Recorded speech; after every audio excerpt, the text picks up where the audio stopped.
Hi guys, welcome to Time Out with Tanya.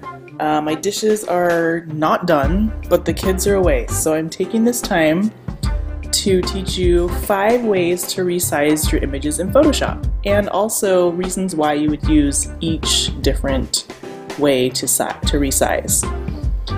So the first one we're going to start with is the crop tool. It's this little tool right over here, and I usually use this if I actually want to physically change the ratio of the image. So let's say for this image right here, I want to change it to be a square for her profile image on Facebook or whatever. So you can go up here to this little window right here, and you can click on ratio right here, or they have some preset common sizes here, which is nice. Like, you know, square 8x10 is a common one, 5x7, all of these. So we could just click on square. Then you can also go up here. This will tell you the pixel dimensions, and let's say we want it to be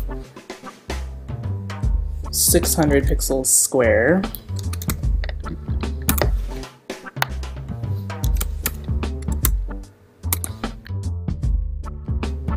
And then you just drag the crop to wherever you want it and hit return.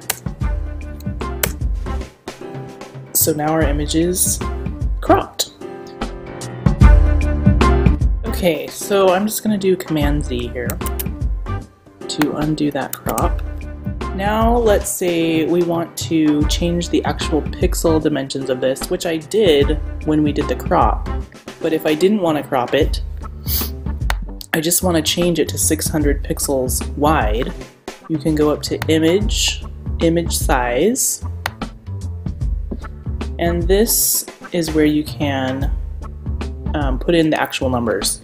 So you want to make sure this little chain is clicked if you want the dimensions to stay the same, not the dimensions, the ratio. So, because if you unclick it, let's say we put in 600 pixels here, see, it's going to stretch your image. See? So we want to make sure this is clicked so that we stay, and it will resize down here for you. So let's put 600, and it will automatically change this size to what it needs to be to keep the same ratio. So this is one I use a lot if I'm resizing for my blog or for a website, because I usually know the dimensions that I need, the pixel dimensions.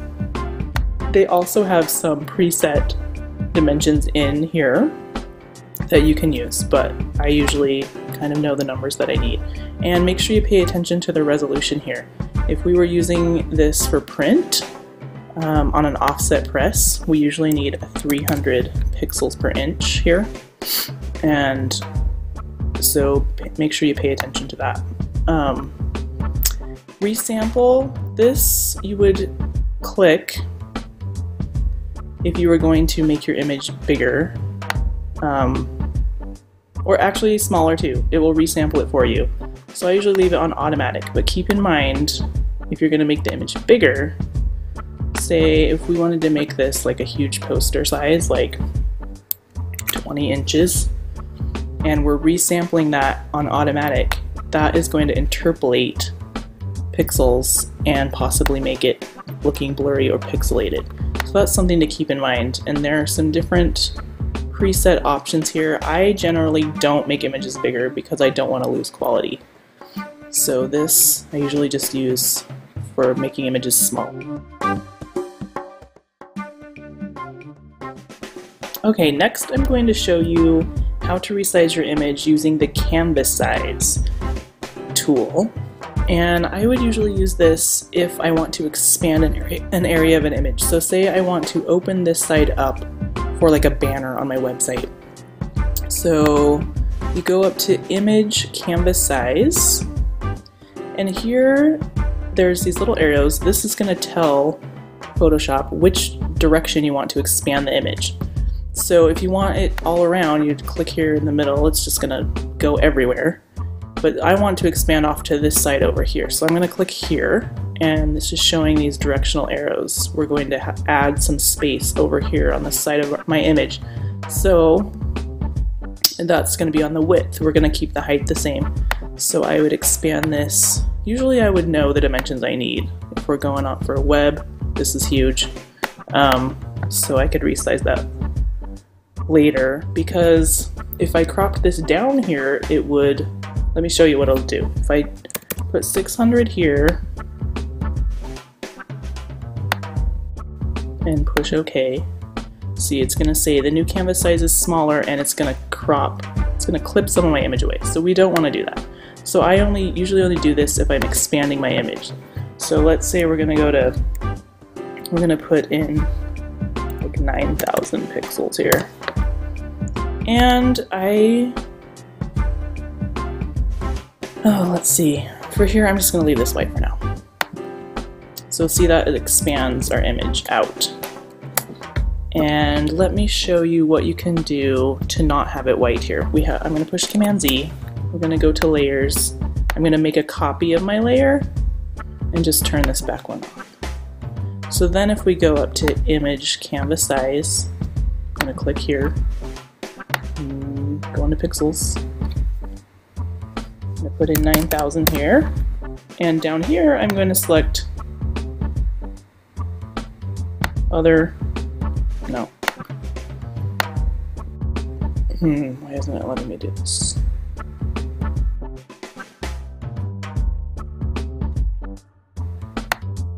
Oh, there it did it. So then you have a clear background. So next, if you need to save your image in a smaller or larger size, you can go up to File, Export.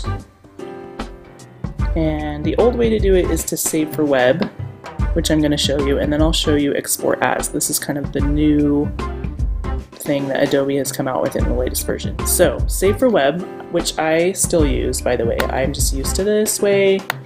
I like it because it shows you all these options for saving, which you might need for, they're mostly for web, so hence the name.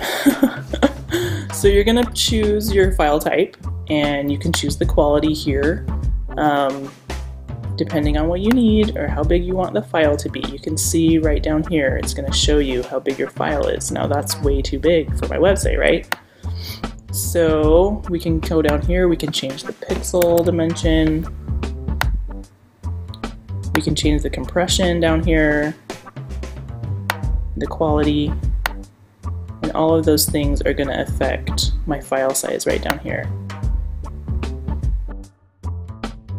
And I like it because you can preview what it's going to look like here. Say we take it way down to low, you can see some kind of pixelization right there.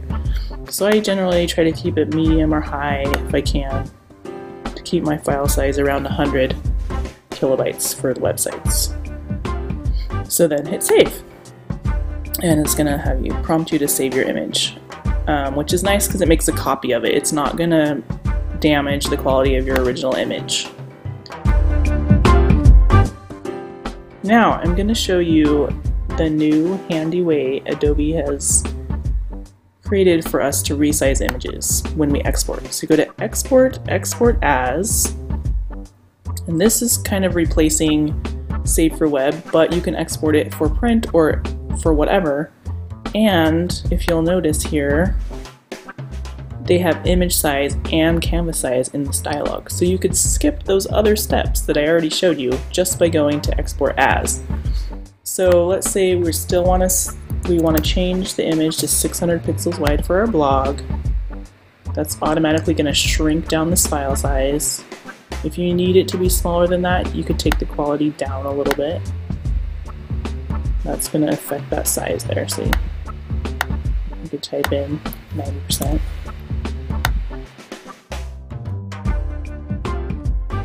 And we could also change the canvas size here. Let's see what would happen if we did this.